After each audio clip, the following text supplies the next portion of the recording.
এবাৰ 2024 চনৰ লোকসভা নিৰ্বাচনটো এটা ঐতিহাসিক নিৰ্বাচনত পৰিণত হ'ল। 2024 চনৰ নিৰ্বাচনটোৱে সঁচাকৈ বিজেপি দলক তেওঁলোকৰ যি অহংকাৰ, তেওঁলোকৰ যি গুণ্ডাৰাজ, তেওঁলোকৰ যি হিটলাৰী ৰাজ, তেওঁলোকৰ যি সাম্প্ৰদায়িকতা আৰু তেওঁলোকৰ যি দেশ বিক্ৰী কৰা কাৰবাৰ আৰু মূল্যবৃদ্ধি, তাৰ বিৰুদ্ধে ৰাইজে এবাৰ বিজেপিৰ বিৰুদ্ধে ভোটদান কৰিছে। গৌৰৱ গগৈ জয়টো তপন গগৈৰ পৰাজয় নহয়, গৌৰৱ গগৈ জয়টো হ'ল অসমৰ মুখ্যমন্ত্ৰীৰ পৰাজয়। আমি যেতিয়া ৰাহুল গান্ধী আহিছিলে, মই নিজে প্ৰস্তাৱ দিছিলোঁ ৰাহুল গান্ধী ডাঙৰীয়াৰ সন্মুখত লখিমপুৰত। মোক ভূপেন বৰা ডাঙৰীয়াই অনুৰোধ কৰিছিলে আৰু মই নিজেই ৰাহুল গান্ধী ডাঙৰীয়াক প্ৰস্তাৱ দিছিলোঁ যে গৌৰৱ গগৈ নগাঁৱত নহয়, গৌৰৱ গগৈক আমি যোৰহাটত খেলাব লাগে। আৰু গৌৰৱ গগৈক যদি যোৰহাটত আমি ইলেকশ্যন খেলাওঁ তেতিয়াহ'লে অসমৰ নিৰ্বাচনী প্ৰেক্ষাপট সলনি হৈ যাব বুলি আমি কৈছিলোঁ। আৰু সেই অনুসৰিয়ে, সেই ষ্ট্ৰেটেজি অনুসৰিয়ে উজনি অসমত আমি দেখিলোঁ যে এইবাৰ বিজেপি সম্পূৰ্ণৰূপে তেওঁলোক ধূলিচ্ছাত হৈ গ'ল। বিশেষকৈ যোৰহাটৰ নিচিনা সন্মানীয় সমষ্টিটোত বিজেপি সম্পূৰ্ণৰূপে পৰাভূত হ'ল।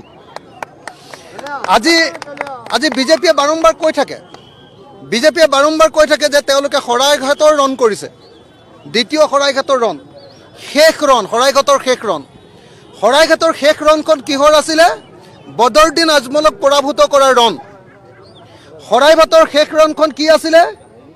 যেনেকৈ মোগলক অসমীয়া জাতিয়ে পৰাভূত কৰিছিলে, তেনেকৈ AIDFক পৰাভূত কৰাৰ ৰণ আছিলে। শৰাইঘাটৰ দ্বিতীয় ৰণখন, শেষ ৰণখন কি বুলি কৈছিলে? যে দিছপুৰৰ চাৰিসীমাৰ ভিতৰলৈ বদৰুদ্দিন আজমল পাৰ্টিক AIDFক আনিবলৈ নিদিয়াৰ ৰণ আছিলে। সেই ৰণত কোন জিকিলে এবাৰ? সেই ৰণত আমি জিকিলোঁ, বিৰোধী ঐক্য মঞ্চ জিকিলোঁ। এইবাৰ আপোনালোকে নিশ্চয় দেখিলে লাচিত বৰফুকন, আৰু লাচিত বৰফুকনৰ লগত কোন আছিলে? সংখ্যালঘু সেনাপতি কোন আছিলে? বাঘ হাজৰিকা আৰু লাচিত বৰফুকনে মিলি আমি এইবাৰ মোগলক পৰাজিত কৰিলোঁ। এইবাৰ আমি শৰাইঘাটৰ ৰণত জয়ী হ'লোঁ।